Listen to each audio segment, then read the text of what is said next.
Assalamualaikum warahmatullahi wabarakatuh. Kami kelompok 9, Dina Aji Septianingrum, Putri Pramusanti, Nanda Lesti akan mempresentasikan hasil diskusi kami tentang penipuan komputer. Ancaman terhadap sistem informasi akuntansi. Ancaman di sini bisa diartikan aksi yang mengganggu stabilitas sistem informasi akuntansi yang berasal dari dalam sistem itu sendiri maupun di luar sistem. Ancaman terhadap sistem informasi akuntansi. Ancaman terhadap sistem informasi akuntansi meliputi yang pertama, kehancuran karena bencana alam dan politik seperti kebakaran, panas yang berlebihan, banjir, gempa bumi, badai, angin, dan perang. Bencana yang tidak bisa diprediksi dapat secara keseluruhan menghancurkan sistem informasi dan menyebabkan kejatuhan sebuah perusahaan. Di sini, ketika terjadi sebuah bencana, banyak perusahaan yang terkena pengaruhnya pada saat yang bersamaan. Yang kedua, kesalahan pada software dan tidak berfungsinya peralatan, seperti kegagalan hardware, kerusakan pada software, atau gangguan fluktuasi listrik, serta kesalahan pengiriman data yang tidak terdeteksi. Yang ketiga, tindakan tidak disengaja, seperti kecelakaan yang disebabkan oleh kesalahan atau penghapusan karena ketidaktahuan, hilangnya atau salah letaknya data, kesalahan pada logika sistem, maupun sistem yang tidak memenuhi kebutuhan perusahaan atau tidak mampu menangani tugas yang diberikan. Yang terakhir, yang keempat, tindakan sengaja atau kejahatan komputer seperti sabotase, penipuan melalui komputer, penyalahgunaan aset, pencurian. Pendahuluan untuk penipuan. Dikatakan penipuan atau fraud apabila mendapatkan keuntungan yang tidak jujur dari orang lain. Tindakan dikatakan curang apabila ada satu, penyataan atau pengungkapan yang salah. Yang kedua, adanya fakta material, yaitu adanya sesuatu yang menstimulasi seseorang untuk bertindak. Yang ketiga, mempunyai niat untuk menipu. Dan yang keempat, terdapat kerugian yang diderita oleh korban. Dan kelima, membenarkan kepercayaan tanpa diselidiki terlebih dahulu. Sebagian besar pelaku penipuan adalah orang yang memiliki pengetahuan, akses, keahlian, dan sumber daya yang diperlukan. Jenis penipuan atau fraud yaitu sebagai berikut ini. Yang pertama, korupsi, di mana perilaku tidak jujur yang biasanya dilakukan seorang yang mempunyai kekuasaan, di mana tindakan tersebut tidak bermoral dengan cara melakukan penyuapan dan persekongkolan dengan tender. Yang kedua, penipuan investasi adalah mereka menjanjikan perolehan laba fantastik dengan sedikit atau bahkan tidak ada risiko, namun kenyataannya tidak seperti itu. Contohnya, penipuan sekuritas. Yang ketiga, penyalahgunaan aset adalah pencurian aset perusahaan oleh karyawan. Di sini, karyawan melakukan tindakan seperti memalsukan pengesahan cek, tanda tangan, menyetujui pinjaman bermasalah, mencuri data, serta menggelapkan uang. Yang terakhir, kecurangan pelaporan data adalah sebagai perilaku yang disengaja atau ceroboh, apakah dengan tindakan atau kelalaian yang menghasilkan laporan keuangan menyesatkan secara material. Di sini, manajemen memalsukan laporan keuangan untuk menipu investor dan kreditor, meningkatkan harga saham perusahaan, memenuhi kebutuhan arus kas, atau menyembunyikan kerugian dan permasalahan perusahaan. Dalam setiap kasus, laporan keuangan yang disajikan membuat kerugian keuangan yang besar dan sejumlah kebangkrutan. Kecurangan pelaporan data dilakukan dengan cara sebagai berikut ini. Yang pertama, dengan menaikkan pendapatan secara fiktif. Yang kedua, menahan pembukuan buku atau mengakui pendapatan sebelum diperoleh. Yang ketiga, menutup buku lebih awal atau menunda biaya saat ini ke periode selanjutnya. AS nomor 99 tentang tanggung jawab auditor untuk mendeteksi penipuan. Di dalam statement audit standar nomor 99 mensyaratkan auditor untuk yang pertama, memahami penipuan. Auditor tidak dapat secara efektif mengaudit sesuatu yang tidak mereka pahami. Mereka harus memahami bagaimana serta mengapa itu dilakukan. Yang kedua, mendiskusikan risiko salah saji kecurangan yang material. Auditor mendiskusikan bagaimana dan di mana laporan keuangan rentan terhadap penipuan. Yang ketiga, memperoleh informasi. Tim audit mengumpulkan bukti dengan mencari faktor risiko penipuan. Yang keempat, mengidentifikasi, menilai, dan merespon risiko. Auditor mengevaluasi secara berhati-hati bukti yang digunakan untuk mengidentifikasi, menilai, dan merespon risiko. Yang kelima, mengevaluasi hasil pengujian audit mereka. Auditor menentukan dampaknya pada laporan keuangan audit yang terindikasikan keberadaan penipuan. Yang keenam, mendokumentasikan dan mengkomunikasikan temuan. Di sini auditor melaporkan temuan mereka kepada manajemen dan komite audit. Yang ketujuh, menggabungkan fokus teknologi. Auditor menggunakan teknologi untuk mendesain prosedur audit penipuan. Siapa yang melakukan penipuan dan mengapa? Pelaku penipuan komputer umumnya tidak muda dan memiliki pengalaman dan kemampuan komputer. Beberapa termotivasi atas dasar rasa penasaran, pencarian untuk pengetahuan, dan keinginan untuk belajar bagaimana beberapa hal dapat bekerja dan tantangan untuk mengalahkan sistem. Beberapa melihat tindakannya sebagai permainan dan bukan perilaku yang tidak jujur. Lainnya, mereka melakukan penipuan komputer untuk memperoleh pengakuan dari komunitas hacker. Sejumlah pelaku penipuan yang lebih besar dan tumbuh lebih bersifat predator dan membuat tindakan mereka menjadi uang.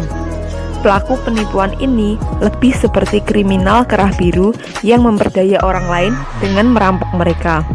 Perbedaannya adalah mereka menggunakan komputer dan bukannya dengan menggunakan senjata. Penipuan terjadi ketika orang memiliki tekanan yang tinggi, kesempatan untuk melakukan, menyembunyikan, dan mengonversikan, dan kemampuan untuk merasionalisasi integritas personal mereka. Segitiga penipuan.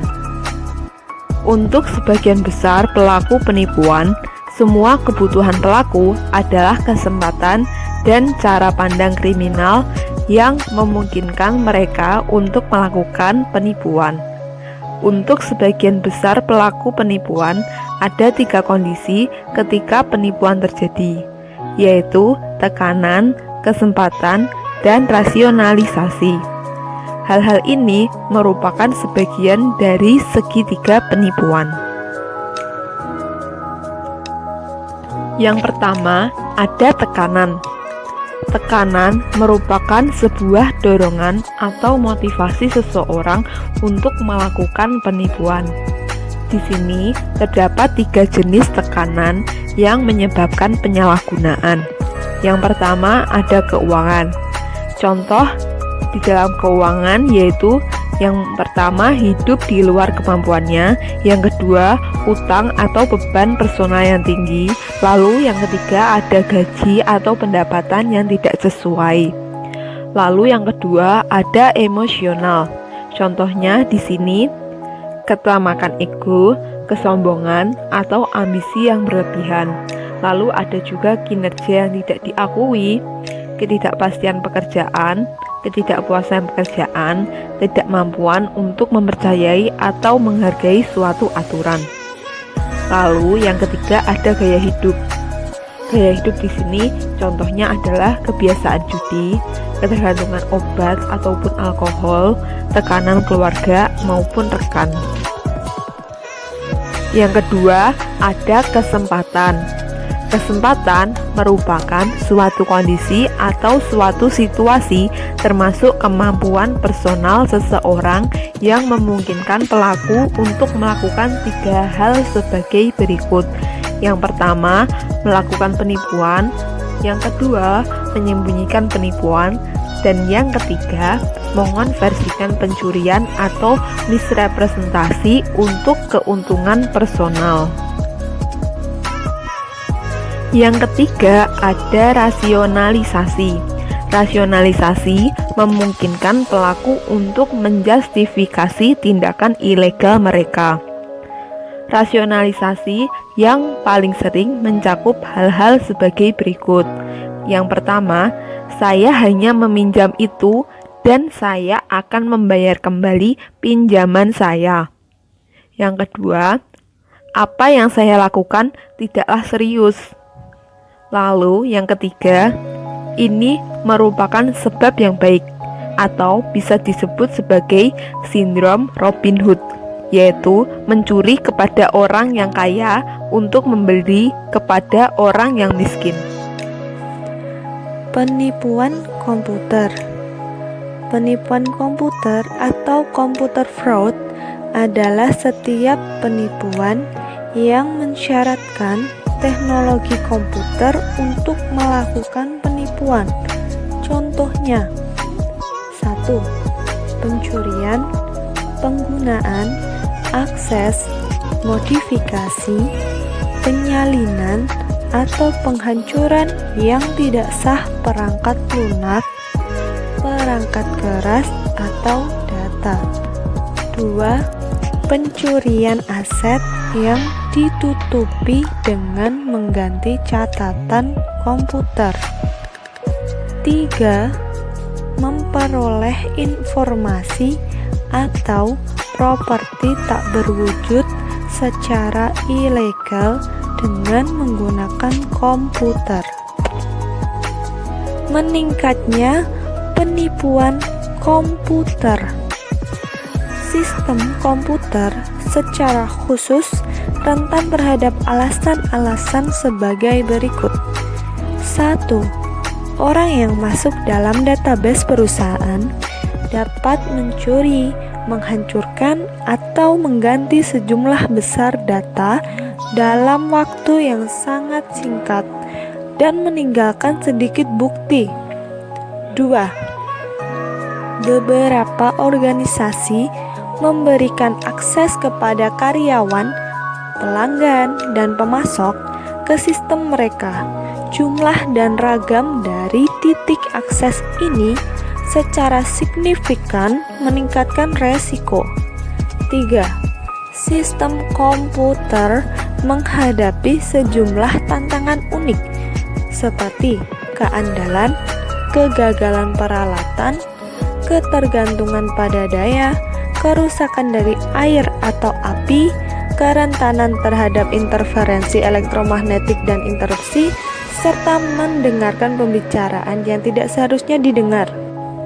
4. Program komputer perlu dimodifikasi secara ilegal hanya sekali untuk mengoperasikan program yang tidak sah selama program tersebut digunakan.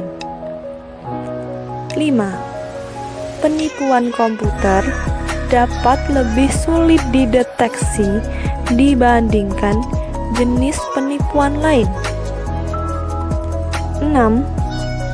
Komputer pribadi atau personal komputer PC sangat rentan, sulit untuk mengendalikan akses fisik untuk setiap PC yang mengakses jaringan.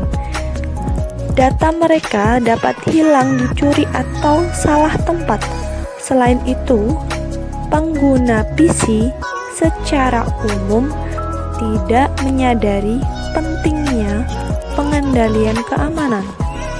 Semakin banyak legitimasi yang diberikan kepada pengguna, semakin besar resiko penyerangan ke jaringan. Meningkatnya penipuan komputer. kecanggihan pelaku dan skema yang digunakan untuk melakukan penipuan komputer meningkat dengan cepat karena beberapa alasan berikut ini. 1. Tidak semua orang sependapat dengan apa yang termasuk penipuan komputer, seperti banyak orang yang tidak percaya bahwa menyalin perangkat lunak termasuk penipuan komputer. 2. Banyak contoh penipuan komputer tidak terdeteksi. 3. Banyak jaringan yang tidak aman. 4. Situs internet menawarkan instruksi langkah demi langkah pada bagaimana melakukan penipuan komputer. 5. Presentase penipuan yang tinggi tidak dilaporkan. 6. Menghitung kerugian sangat sulit. 7. Penegak hukum tidak dapat menjaga pertumbuhan penipuan komputer. Klasifikasi penipuan komputer. 1. Input penipuan. Cara yang paling sederhana dan paling umum untuk melakukan penipuan komputer adalah mengganti atau memasukkan input komputer. Hal ini membutuhkan sedikit keterampilan. Pelaku hanya perlu untuk memahami bagaimana sistem beroperasi, sehingga mereka dapat menutupi jejak.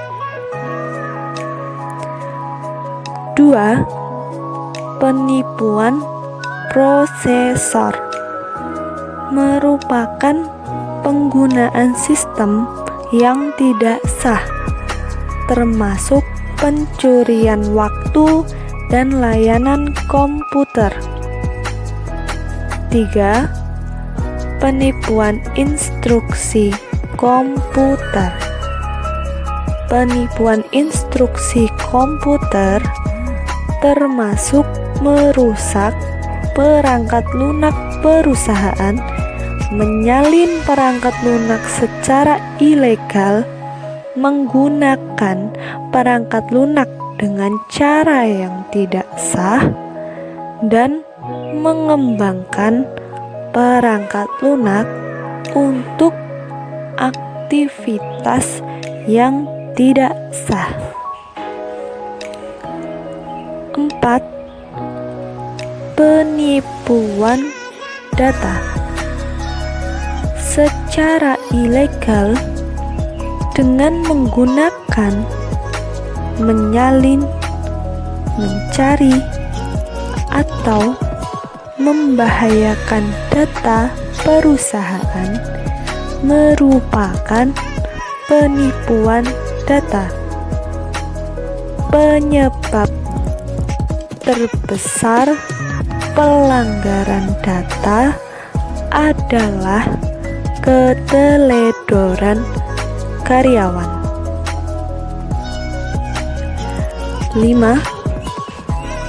Output penipuan kecuali diamankan secara benar, tampilan atau cetakan output dapat dicuri, disalin, atau disalahgunakan. Pelaku penipuan menggunakan komputer untuk memasukkan output yang terlihat otentik seperti cek pembayaran. Mencegah dan mendeteksi penipuan dan penyalahgunaan. Yang pertama yaitu membuat penipuan agar tidak terjadi. Cara-cara yang dapat dilakukan untuk membuat penipuan agar tidak terjadi, yang pertama yaitu menciptakan budaya organisasi yang menekankan integritas dan komitmen untuk nilai etis dan kompetensi. Yang kedua yaitu mengembangkan serangkaian kebijakan anti penipuan komprehensif yang dengan jelas menentukan ekspektasi untuk perilaku yang jujur dan etis serta menjelaskan konsekuensi tindakan yang tidak jujur dan curang tersebut. Lalu yang ketiga, meningkatkan hukuman karena melakukan penipuan dengan menuntut pelaku penipuan. Yang ketiga ada meningkatkan metode pendeteksian. Cara untuk meningkatkan metode pendeteksian ini dapat dilakukan dengan beberapa hal sebagai berikut. Yang pertama yaitu menginstal perangkat lunak pendeteksi penipuan. Lalu yang kedua mengimplementasikan hotline penipuan. Lalu yang ketiga memotivasi karyawan untuk melaporkan penipuan dengan mengimplementasikannya sebagai penghargaan whistleblower dan perlindungan bagi mereka yang melakukannya. Lalu yang kedua yaitu meningkatkan kesulitan dalam melakukan penipuan. Meningkatkan kesulitan dalam melakukan penipuan ini dapat dilakukan dengan cara yang pertama, mengembangkan dan mengimplementasikan sistem pengendalian internal yang kuat. Yang kedua, yaitu memperbaiki ketentuan perangkat lunak dengan menginstal pembaruan sistem operasional serta keamanan dan program aplikasi.